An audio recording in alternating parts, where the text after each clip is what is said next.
Hello, everyone. On today's episode, we are going to discuss glide paths for financial independence in a time of inflation and some amount of uncertainty. Welcome to the ultimate crowdsourced personal finance show. This is Choose FI. You're listening to Choose FI Radio. The blueprint for financial independence lives here.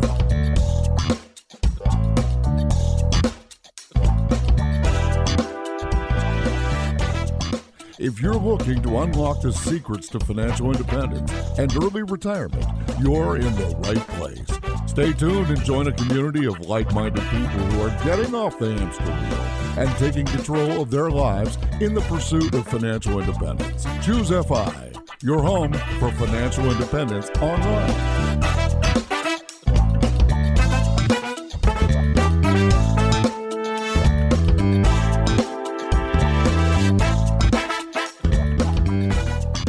All right, guys, very excited to dive into this week's episode. And help me with this, I have my co-host, Brad, here with me today. How you doing, buddy? Hey, Jonathan, I'm doing quite well. Yeah, what's going on in your world? Well, we are recording a couple episodes in batch for this week and next week. And the reason for that is that we are about to go to Disney World. Ooh. Oh, that's cool. And I got to say, this is cool. It's actually, confession here, it is my first time going. Seriously? Yeah, First time ever in your I life? never got to go as a kid. Wow. You know, we were a relatively low-income family growing up, and there were 5 of us. And you know, Yeah, it's expensive. It Obviously. was expensive, and we didn't know about travel rewards at the time. And I'm not sure if in the 1980s and 90s they were quite as prevalent as they are today. So anyways, yeah, we're going to Disney World, and you know, we had talked about Disney a couple times, but when we started the show, I had just had newborn kids. You're not going to go to Disney World with a 6-month-old. But now my kids are at this age where they're excited. They're really, really excited, and so we're going. And so travel rewards allow you to unlock the price of a Disney park ticket. I mean, you can do that several times over, and obviously it can get you down to Disney World via airfare, and you can figure out hotel stays. I mean, there's really a way to optimize all of this. We're driving, so we're not using the airfare component, but certainly when it comes to hotel and tickets, you know, these things are all on the table. And maybe we're going to get into glide path in just a minute, but I know that people are just now starting to imagine what life is like outside their home, and Disney World is on many of those individuals' list. Maybe you could just do a quick refresher for individuals, things to consider if they wanted to put together a Disney trip. Yeah, it's a great idea. And it's funny because this was the first trip we took with travel rewards points so many years ago when I guess it was probably almost 8 years ago at this point. And actually one neat little tip, I don't know exactly how old, obviously people out there, they're kids, but your daughter, if she's under 3, she doesn't need a park ticket. Yeah. Which is neat. So that can be a big savings. I think when my younger daughter, Molly, she was essentially 2 and 51 weeks. That sounds about right. Yeah. My normal, how can I win at life type of strategy. So that's just a neat little tip. That was certainly true. The last time I checked, I'm pretty sure that's still true. It is still true. You're absolutely right. And my daughter is not at 51 weeks, but she has got a few months left till we would be having to pay for that ticket. Nice. So yeah, that is a big savings, obviously.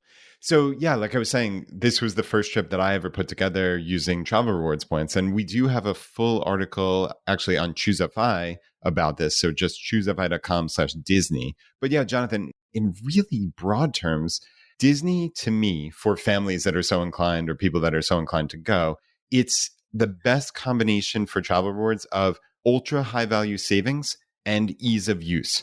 So the nice thing is the Orlando airport has a massive, massive Southwest presence, okay? Which is marvelous because Southwest miles are the easiest miles to use, and they're among, if not the easiest miles to accumulate, which, I mean, that's an amazing combination. So Southwest, you can obviously get them from the Southwest credit cards, and they also are a transfer partner of Chase Ultimate Rewards.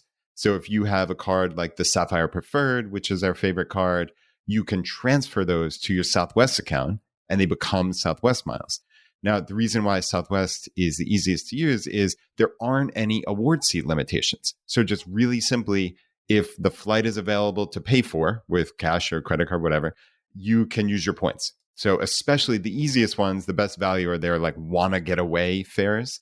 But that said, if you're stuck and there are only the traditional fares, you can still use points. It's probably not the greatest value in the world, but there are so many different Southwest flights. So that is really, really easy. And that's not to say you can't use travel rewards points for other flights. Obviously, if you have American Miles or United, JetBlue, whatever it may be, or you just have regular Chase Ultimate Rewards points and you go to their travel portal, you can just plug in where you're coming from and heading to Orlando on such and such dates and see what flights they are. And you can use your points within the travel portal. So really, the summary of that is it's so easy to get flights to Orlando. So that's like a nice starting point. And then one thing that I don't often pat myself on the back, certainly, but this is one thing that I will actually take credit for is I believe that I was the one who found out.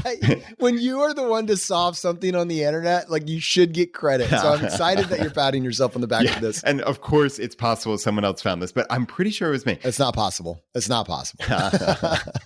So for Disney park tickets, what's interesting is there are very few ways to get them for free using credit card rewards points. So there's no mechanism that I know of where you can just buy the park tickets through Disney World itself and save any appreciable amount of money. So the interesting point, and I guess when you look at cards like the Capital One Venture card, which, Jonathan, is a pretty ubiquitous, very popular credit card, if you buy your tickets through Disney World itself, they have never counted as a travel expense. Okay, so that's what's critical is, does this code as travel? And for whatever odd reason, Disney World has never coded as travel in the past. So the last time I checked, it does not code as travel. But what I figured out was you can go through Disney's authorized reseller, which is called Undercover Tourist. Okay, so this is a totally legit site. I've used this. Tens upon tens of thousands of people who I've helped have used Undercover Tourist. It's as legit as can be. They're a totally authorized reseller. And when you buy your tickets through Undercover Tourist, that does code as travel for cards like the Capital One Venture card. There's also a Capital One Spark Miles card. I think it's a business card that operates on the same concept. So that's actually another one that's just super, super easy. You literally go to Undercover Tourist, you find whatever Disney tickets you want, you just pay for it, in this case with your Capital One Venture card, and then just after the fact, you log into Capital One and you use your purchase eraser to erase part or all of that ticket expense. That's two of the three major legs of a Disney trip, Jonathan, and two couldn't be easier, right? Right. So we got two done. And then, so we got, how do we get our tickets? How do we get there? So travel. And then when we're there, where are we going to stay? Yeah. And this is another one where certainly I would also argue is very, very easy, but it depends what your travel goals are in terms of hotels. So our priority when we went was staying on site at Disney. And it was like, okay, how can I use points? Is there any way to use points for Disney? I've seen in the past, again, through that Chase travel portal, that you can book a couple hotels. It seems to be hit or miss, at least the last time I checked. But what's cool is the Disney Swan and Dolphin hotels are actually Marriott branded hotels. So you can use Marriott points to book the Swan and Dolphin on site. So now Marriott also is a transfer partner of Chase Ultimate Rewards, and there are Marriott cards that offer significant bonuses. I probably wouldn't advise doing the Chase Ultimate Rewards to Marriott. I feel like you can usually get better value out of Chase, but if push came to shove, you can get pretty good value here. So it's pretty easy, Jonathan, to accumulate Marriott points. So you can do that, or you certainly can book any of the Marriotts in Orlando, of which there are a ton. Again, it depends what you're willing to do as far as driving, but also you could use Hyatt hotels very, very easily. And we know Hyatt is, to me, one of the highest value transfer partners of Ultimate Rewards. So you have a lot of options, needless to say. All right. Well, that was just quick. We're gonna go right into the episode, but I got it coming up this week, and certainly, these are tactics that are top of mind, and we thought you guys might get value from that as well. Brad, I see you over there. You got a final thought on this? No, just a reminder is, choosevite.com/Disney is where we have all the details and the links to find everything. Okay. We're going to talk about a glide path to financial independence in a time of inflation and financial uncertainty. Let's talk about what uncertainty looks like. As of this week of recording, and this is going out in May of 2022, stocks are down, bonds are down, crypto is really down, precious metals are down, real estate's up. Yeah, real estate's up, but interest rates are going back up, and Wells Fargo just set aside a huge part of their mortgage team. I have an aunt that's in the mortgage industry, and she's told me things are slowing down as well. And it makes sense. I mean, if interest rates go from 3 to 5%, that same amount of property means you're paying, I mean, it is costing you a lot more money to get the same house. And if people were already trying to get as much house as they could afford, it just made that a little bit more painful. That has created an interesting situation. And it's something for us to discuss, especially for those of us, and we'll get into the weeds here, those of us that consider ourselves being inside of 5 years to financial independence, right? It's kind of an arbitrary number, but we see the possibilities of being at FI, and we're trying to prepare ourselves for being on the other side of this kind of arbitrary line in the sand that says we are financially independent. Brad, thoughts on that before we get into it? Yeah, I mean, certainly I have a lot of thoughts, but actually one very specific thought was around what you said there about the mortgage interest rates. And it's funny because I actually wrote something up on this in the FI Weekly in my newsletter, choosefi.com/subscribe. But I wrote this up in April. So I was talking about the impact of interest rate increase on home prices and potentially. And of course, the real world is not a controlled scientific environment where you change one thing. I kind of wrote up this article trying to show, okay, if just this one thing changed. So obviously anybody listening to this saying, oh, come on, there's so much nuance. Of course, I know there's nuance, but I think most people don't really realize when you look at the value of a house, right? The quote unquote value. I think for the vast majority of people, like you were implying there, it comes down to what is the payment you can afford, right? You said most people spend up to what they're approved for, basically.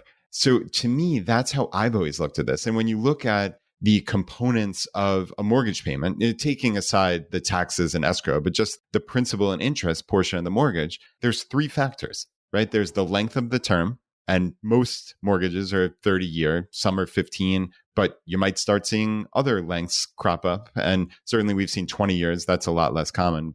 So it's length of term, the interest rate, and the amount financed, right? Ultimately, the home price less whatever your down payment is. So the amount you're financing for whatever term at whatever interest rate.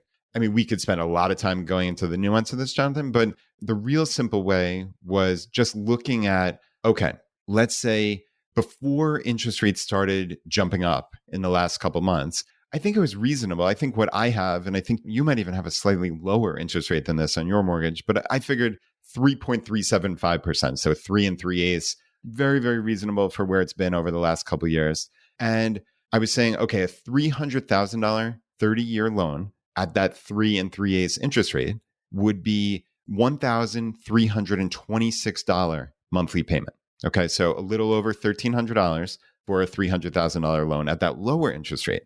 But now, let's say nothing else changed, but the interest rate jumped up to 5%. So someone's getting a new loan at 5% for 30 years for $300K. Jonathan, the monthly payment jumps up almost $300. Wow. So that's $1,620. Now, that in and of itself, okay, 300, but like you said, most people, and of course we're painting a broad brush here, but many to most people are really getting the most house they can afford. So that $300, I'm not sure that that's really plausible. So what I looked at it was, okay, what would the principal amount, what would the loan amount have to drop down to at 5% interest to get us back to that first payment, that $1,326, right? So I thought that was like a cool way of looking at it. And instead of it being $300,000, it was $247,000. Wow. So a $53,000 drop. And again, if this were a controlled scientific experiment, that $53,000 drop, where would it come from? It would most likely come from a reduction in home prices. And I think what I was trying to paint the picture of is, again, in this controlled environment, you change one factor to the worse like that with interest rates going up, and something has to give ultimately. And I was trying to make the argument that I don't think there's an intrinsic or inherent home value. Like you might say, oh, my home is worth X. Well, yes and no. It's only worth X if they can get a 30-year mortgage at the same prevailing interest rate. But you make a crazy example. What happens if overnight the longest mortgage term you could get is 10 years? Do you think your home is still worth what you thought it was worth? Or conversely, and actually I could see this, what if they rolled out a new product for a 40-year term? Like, what if you could get a 40-year mortgage like that? I could see that happening. The funny thing was, when I sent out that newsletter, I got a couple of responses almost exactly to that effect. It's funny that you brought that up. That is the next logical thing that'll happen, right? Is, okay, something has to give.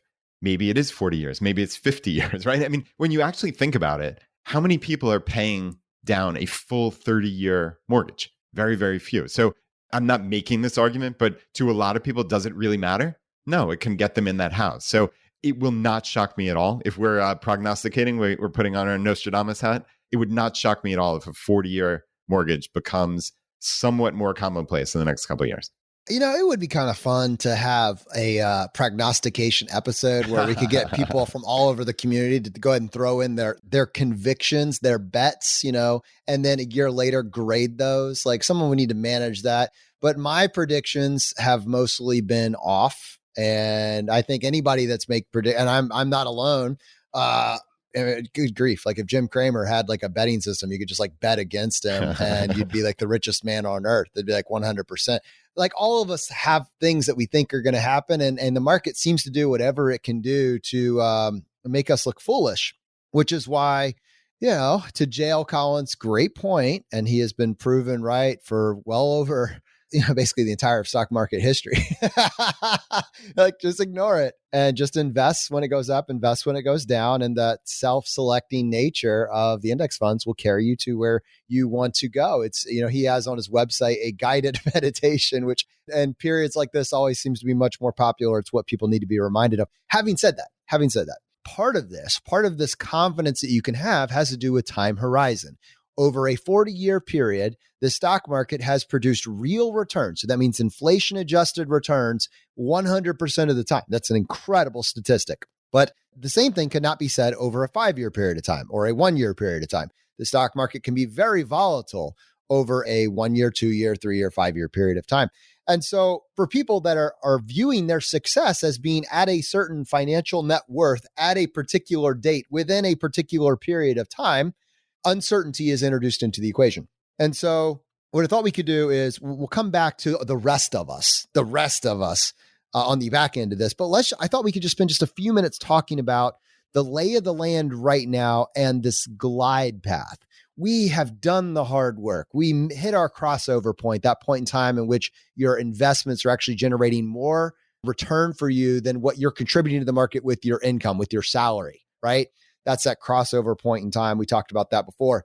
So we can see that outcome is indeed approaching. Having said that, what happens over the next 5 years is very important to us hitting that number. So what can we do? What do we have in our control? We cannot control what the stock market does at any particular point in time, but what can we control? And what would you be considering if you were approaching a point within a 5-year period of time where you're not going to be adding to your pie, but you're going to be drawing down from it, Brad?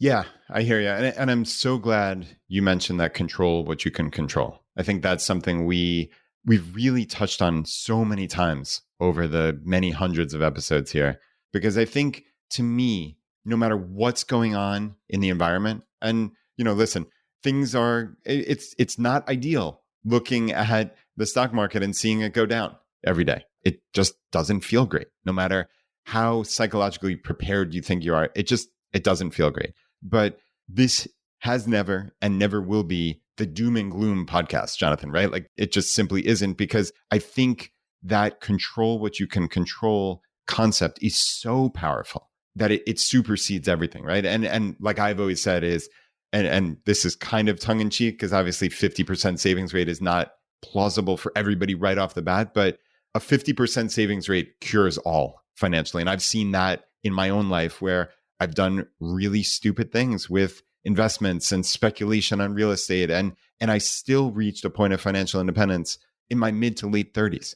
And to me, that is the strongest aspect of the path to financial independence, is what can you control what can you control with your expenses and your savings rate and your income and learning new skills. Like, I think that changes the game from something of helplessness of the them or the market or this is happening or that's happening to I feel like I can impact change on my life. And obviously there is a limit to that, Jonathan, but I think it does make it so much more psychologically satisfying to say, I can control a significant aspect of this path of my life, ultimately, but certainly this path to FI. Hey, this is Andrew from the Choose FI team. I hope you're enjoying the show. We're going to get right back to it after these quick messages.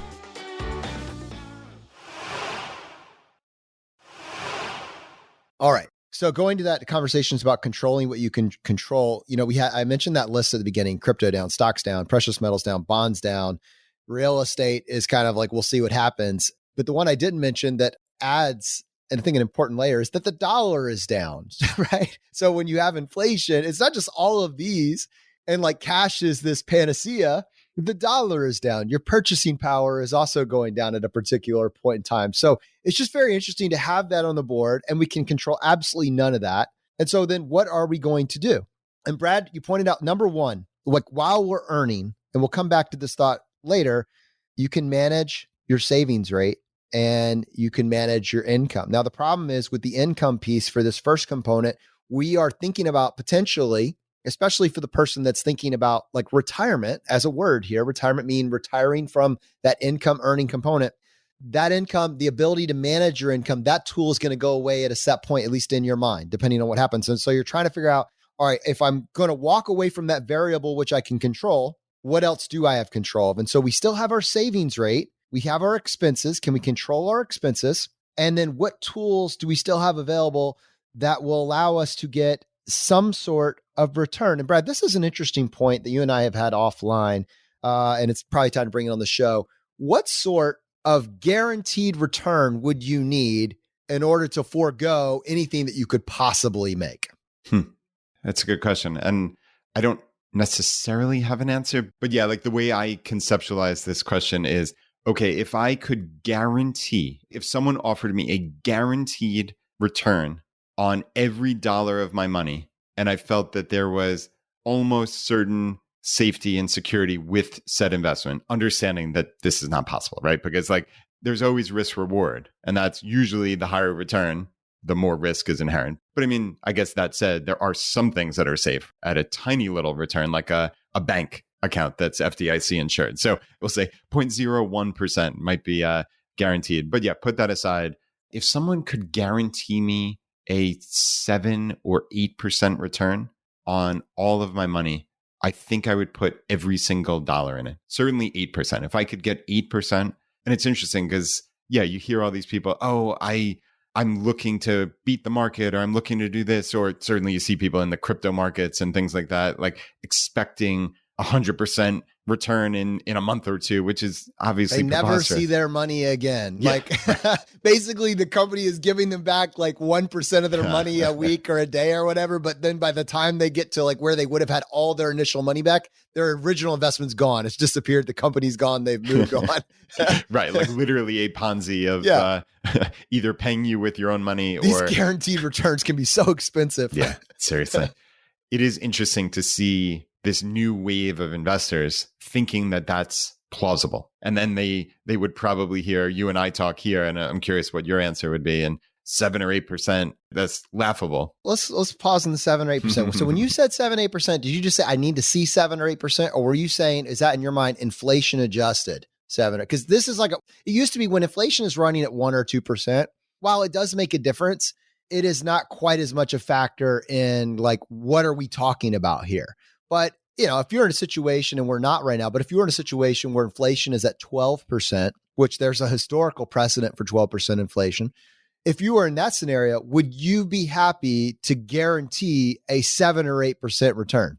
Yeah, I guess not would be the logical answer. It's funny. I haven't really mentally reoriented myself for a period of time where inflation is more than the 1, 2, 3% we've seen for really my entire adult life. So, I mean, that's my honest answer, Jonathan, is I haven't reoriented myself mentally for that. I think, you know, the clear answer when you put it that starkly is in a scenario where inflation is crazy at 12% or more, would I be happy guaranteeing a 7% return, which essentially says I'm losing purchasing power every single year? No, I wouldn't be. So I think what that speaks to is we need to keep abreast of what's going on in the current environment and not just say, oh, inflation's always been 1 or 2%, 3%. I expect my 4% safe withdrawal rate, when I lop them together, I'm at 7 or 8% and I'm riding off into the sunset, right? Like that's how I've always thought about it. Yeah, no, I think that's completely fair. I think it's just important for people like in a time of inflation like this to like, if it's transitory, great. I mean, if it goes away in a year or two and we're back to normal, fantastic. It could happen. It might not happen. We'll see. I mean, that's not the point. The point is guaranteed returns in this context would need to account for inflation. And so like, Brad just said, 7 to 8%. And I would say, well, if inflation is at 5 or 6 or 7% in a guaranteed scenario for some portion of my net worth, I'm trying to beat inflation by a couple percentage point to accept a guaranteed number where I'm foregoing what I could make beyond that. But that actually sets us up in terms of a control, what you can control. I think like going to that initial thing, if you have a long enough time horizon, the stock market has produced real returns. So after inflation, 100% of the time. So that means that already meets that guaranteed criteria over a long enough horizon. But over a 5-year horizon, over a 5-year timeline, and where we need to manage potentially money has different reasons. This money is more emergent, is going to be used more quickly than that money. We need to start thinking about things in terms of what is the time horizon for this cash? And in that context, a glide path to me seems like an appropriate framework. Now, there's a tool that we have on the board that we did not have access to just a year ago, but historically has been an option as well. And we're going to come to that. We're going to talk about these I bonds and what role they might actually play for us right now. But it seems to me like in terms of the variables, and we're going to talk about each of these, I'm just going to lay them out as bullet points. Maybe there's something else. We could consider some form of a cash cushion, but keep in mind with a cash cushion, if it's just cash, we have to be mindful of the effects of inflation on that cash, but cash is safe. It is what it is. But what happens to that purchasing power over time? We have these I bonds as something that we can consider, and we have our actual expenses. Like when you can pay down your structural expenses, like paying off a mortgage, that's going to have an effect on these are variables that we can control. And there might be others that will weave in as well, but I think these would be a 3 to start with, and maybe we can layer on 1 or 2 additional ones. What should we do with our mortgage? What should we do in terms of cash?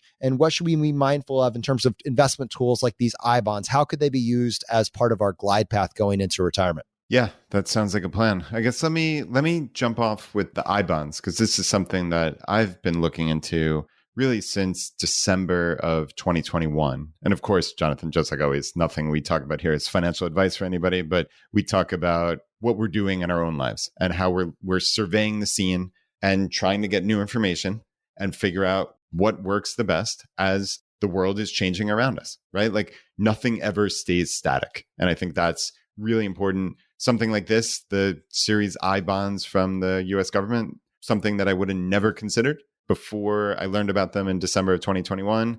And I saw at that point, the interest rate was 7.12%. And I was pretty pleased with that at the time, certainly. And what I was able to do, and I guess how this works is you can put in $10,000 per year per individual. Okay. So I snuck in before December 31st or before the turn of the year here in 2021. My wife, Laura, and I each contributed $10,000. So we put in 20 grand. It's at a website called treasurydirect.gov. And it's funny, this is like the old school of old school websites. It looks like it's from 1998, but it's the official website. And yeah, I guess how that works is you get the same interest rate for 6 months after your initial purchase. And then twice a year, the interest rate then readjusts for people purchasing new amounts. Okay. So just about a week ago, the interest rate changed and now it is 9.62%. Wow. So if you put new money in now, really between May and I guess October, early November, you get a 9.62% return on those I bonds for that first 6 months. And then it readjusts in November, basically. All right. So this is like when you're looking at the way the table is set right now, we're going into retirement. We're thinking about using some sort of bucket strategy. With bucket strategies, Big Earn, he would be a fan of just like, just take a paycheck. Just take a paycheck on a regular basis and withdraw, a monthly paycheck from your accounts. And if the market's going up, you're getting the return. If the market's going down, then you're accepting that as well. But, the market is, going up most of the time. So, in the vast majority of situations, it will be in your best interest just to draw your monthly paycheck. And then someone like Fritz from Retirement Manifesto is a fan of a bucket strategy where like you have 1 or 2 years in cash, and then you have 1 or 2 years in something that's very conservative. And then beyond that, maybe it would be more aggressive. So based on your time horizon, when you're actually going to need the money, and then you make your adjustments each year. So in this scenario, and we've had these conversations with Big Earn and Fritz, and so we'll have both of those, linked up if you want. I think they're both episodes worth listening to. But in the context of what we're talking about right now, in a time of inflation, do you really want to be sitting on, 3, 4, 5 years of cash? Like that's making you feel safe? Well, if everything went down one particular week, it might, but on average, that's a pretty inefficient and has its own set of risk attached to it. And so my thought was, I can totally get the feeling of comfort from having some amount of cash, whether it be 6 months of cash, 1 year of cash, some amount where you don't need to withdraw money this first or second month from a volatile market. Like that makes sense. I don't know whether it's 5 years, but some amount of cash going into retirement makes sense. But I wonder if you could offset that, especially Brad, to your point, you can put in $10,000 per person right now. So a couple of married filing joint, this couple would be able to put in $20,000 a year. And right now, and it could go up or down, but it seems like it's trending up. You're guaranteeing a 9% return on that money, which that is accounting for inflation plus several percentage points, and it is guaranteed. And we don't know what will happen with these I bonds, but let's say that becomes the new norm. During the 1980s and 90s, when Vicky Robin and Joe Dominguez were popularizing their content, Your Money or Your Life, one of their core investing strategies was locking in these types of tools, because during high inflation environments, these were just what it was. That was the best advice. Now it's been a horrible advice for the last 20 years because the interest that those were paying out turned to nothing. But now, as we're seeing inflation, they seem to be going right back up. Is it time to dust off that textbook and take a look at these types of strategies where we can guarantee some level of income is more than accounting for inflation?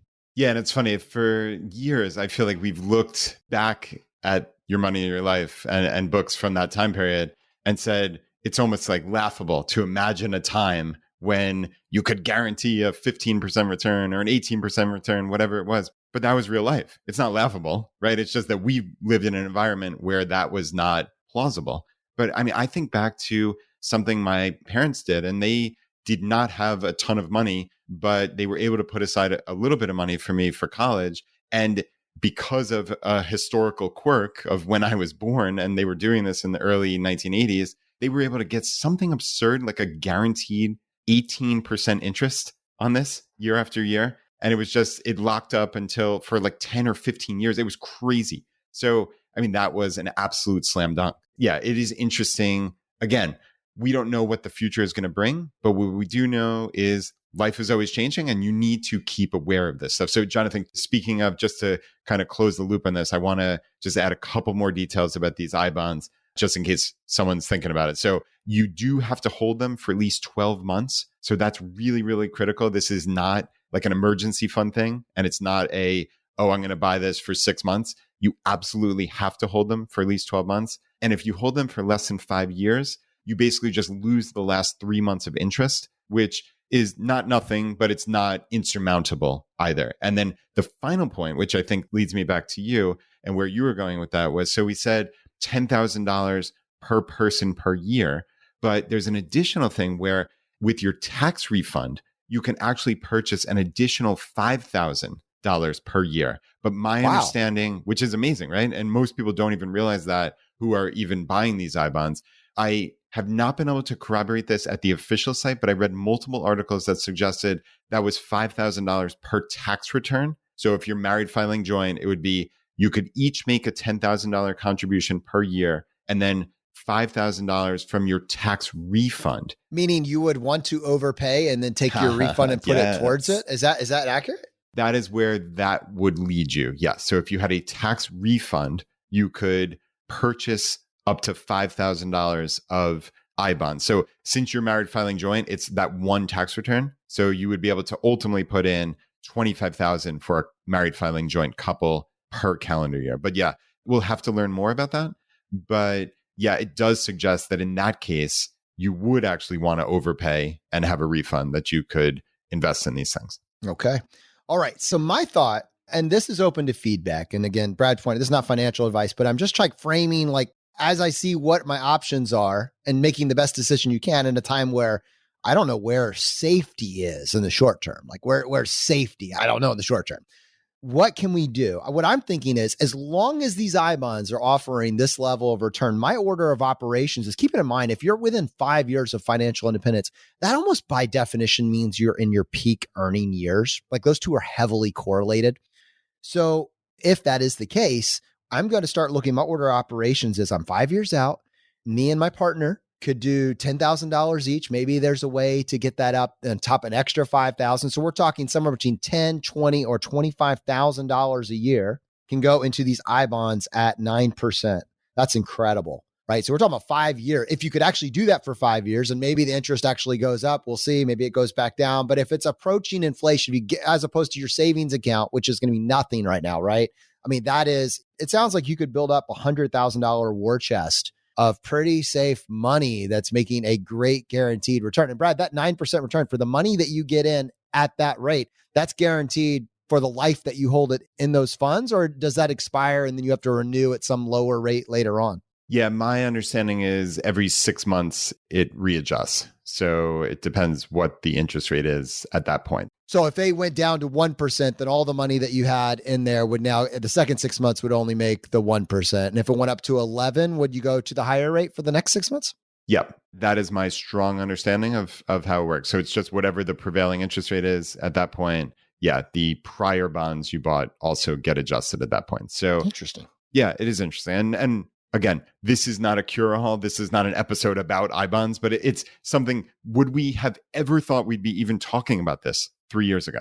No, but it's a new tool that's available to us and does give this more guaranteed interest rate. And now, obviously, what would be perfect world? I don't want 9.62% interest on this. I'd love inflation to go back to essentially nothing, right? So I would be very, very happy if that occurred. But clearly, if inflation stays higher, these interest rates are indexed. They're series I bonds for inflation protected. So if inflation does stay high, you can bet that this interest rate will stay at 9.62% or potentially even go up. So I look at it as I'm pretty happy. Obviously, I'd rather the lower inflation, but there's some silver lining either way. Yeah, absolutely. Okay. So like imagine, between now and then you were able to get close to $100,000. So over a 5-year period of time, you're putting a lot of emphasis on maxing out this bucket. This is a bucket that you're strategizing on having ready for you at retirement. And it's going to be making a pretty significant amount of interest. This would be like one of my first buckets that I would focus on with this glide path. And, to the degree that the interest rate stays around where it is now and all the other variables being what they are, this is very, very appealing. And Brad, to the degree that I know that last year you were able to sneak in a contribution, and this year it sounds like to some degree, this is whether you're using this verbiage of glide path or not, you also recognize the benefit of a bucket getting this level of guaranteed return in the environment that we're talking about right here. Yeah, for sure. To me, I love the concept of diversifying if I can. So my perfect world is, while obviously I am a big believer in index funds, I ideally don't have 100% of my assets in the stock market if I can do something like this, where that's a not tiny amount of money each year, right? Potentially $25,000 for my wife and I. Yeah, if I can do that and get a significant return, back to your question from 15, 20 minutes ago, I'll take that and laugh all the way to the bank, right? So 9.62%, I'm thrilled with. All right. Now, the next piece of this is, we filled up that amount. We're also going to take a look at our expenses. So the two things that you can do during an inflationary environment is you can control your income and you can control your expenses. And both of those get you to being able to control your savings rate. And so thinking about your expenses in particular, if we can reduce the structural cost of our life, not only does that change our financial independence number, like what we need to support our lifestyle for the rest of our life, but it also is going to make you more resilient in general in an inflationary environment. And one of the biggest ones that in my mind that comes to risk is, do we start paying extra down on our mortgage? Now, we just talked about a mortgage of in between 3 to 5%. Would the glide path be the right time, as opposed to maybe throwing extra at the bonds? And we could go take a look at bonds performance. That's another conversation. But for those of you that are thinking about some sort of conservative 60-40 allocation in bonds or whatever, what if we just really focused on getting that mortgage taken care of at this point? You're a high income earner. You've started taking care of a cash bucket. Your mortgage is at 3.75%.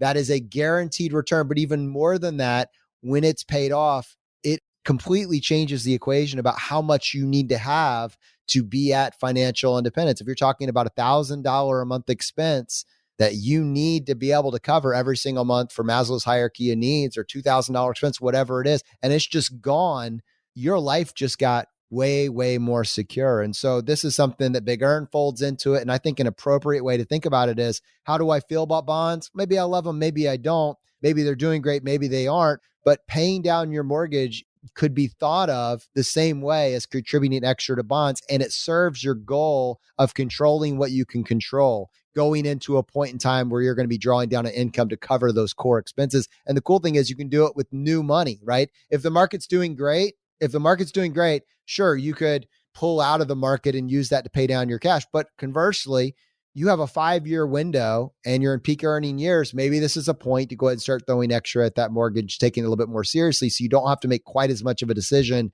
about what you want to do, at retirement.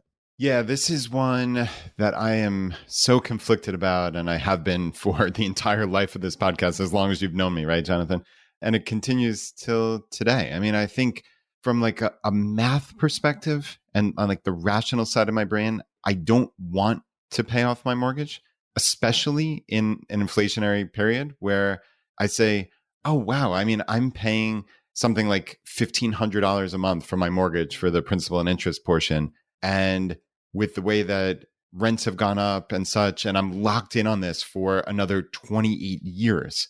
I mean, to imagine an inflationary environment, that principal and interest payment on my beautiful home, it's going to be laughably small 20, 22, 25 years from now, right? So like to pay it off now when they're basically giving me free money seems silly. Like, and again, that's the rational side. But then I look and I say, we need the lizard side, man. Yeah. Like, you know what I mean? The lizard fear brain needs to kick in for a second. And that comes out. And believe me, it's funny. Like, I am not like the lizard fear brain, or certainly this, how I call it, is the sleep well at night test. That's usually the side that wins for me. So I don't want anybody out there to think like, oh, I'm the math robot and all I look at is that. There are people that operate that way, and that's perfectly fine. There's no judgment, no matter how you come down on this. And I think that's the important part. But yeah, Jonathan, like it would feel fantastic, especially in an uncertain environment, to have my mortgage gone and to have that $1,500 a month, which would ultimately be $18,000 a year of expenses, just poof, gone, never to come back. And right, obviously you own your home then. Of course, there's still taxes and insurance, and that's fine. That's, for most of us, that's a fairly reasonable amount of money. But yeah, to get rid of that $1,500 a month in my case, that would be pretty marvelous. And even though I don't think it's the best guaranteed return, especially in an inflationary environment, man, that would make my lizard brain feel a whole lot better. I think there's so much power in being able to control your expenses and to be able to have a life that just doesn't cost anything, like, and I like the idea of like, hey, you want to go out and spend some money, go spend some money. I mean, that's fine. But like, you're not tied to that decision for 10 years, 6 years, 7 years, you made money, you spent the money, you're going to earn more, you're going to spend more money. Well, it's fine. But like, it's not that you just made this one decision and now you're paying for it, 2 or 3 decades later. And maybe the idea that you can just lop something off and then you can move forward clean with a life that doesn't cost anything. It's just like, that's just the way that I think about things in general. And that has a lot of appeal to me. And also like the idea of, can you imagine what $1,200 will, how little that will be 20 years from now or whatever. it has some assumptions baked in that your income is keeping up with inflation. In a natural environment, in a normal environment, it certainly will. You get that cost of living adjustment there. But in a situation where you're having inflation that's maybe like, it doesn't happen equally. Like those people, there's a lot of people right now that are getting that cost of living adjustment at 1.7%. They got hey, we're giving you a 1.7% raise this year. Thanks for nothing. Like does your over the long term? Sure. Your income does kind of pace to, but there's also people that some industries have lost purchasing power and real dollars from their income as inflation has crept up. And so there is this give and take. Yes, theoretically, if inflation proceeds, then this mortgage will be a smaller and smaller piece of my pie and they're giving me free money. But there's assumptions baked into that it's going to be all smooth and linear and everything's going to trend together. And in the situation that you have where you have less that you can control, when you're giving up the income side of things, there's less things that you can control. Wouldn't it be nice to also get rid of an additional variable, like how much your life actually costs? And you can reduce that by a significant percentage, 20, 30% of a lot of people's lives just go to their mortgage and that is entirely gone. So now what do they just need to account for? Just what does my food cost? What do my utilities cost? That sort of thing. And as you're saying there, it's not just another variable, right? It's the biggest one. Yeah. And if you have, like in my case, we don't have car payments. Our food expense can be pretty low, certainly with our vaunted $2 per person per meal, which probably has inched up a little bit, again, with a little bit of inflation on food, obviously. But when you can keep your life structurally where it doesn't cost that much, especially if you have your house paid off and your car's paid off, I mean, it's pretty hard to lose at that point. It's pretty hard, again, to not pass the can I sleep well at night test. Yep, I agree. And I mean, that tees us up for your cash cushion, and I think people have strong feelings on this and different feelings on this. In this context, if we are in a scenario where several years from now, you're still able to maintain that level of return with your I bonds, in my mind, that's a decision you can make then. Because the worst case scenario with the I bonds is that the interest just goes down, in which case you effectively have cash making nothing and you can pull it or do something else with it. If it is at the same or more, like your cash cushion can be diminished. So the cash cushion can be something you slowly build. So you make your decision around the I bonds, and then you make your decision around what you do want to do with the mortgage. Are you going to pull current assets to pay it down? Are you going to do it at all? Are you going to take new money and start making extra payments? It's not binary. You don't have to have it paid off or not paid off. It could be, let's just pay it down by another 25, 30, 40%, something like that.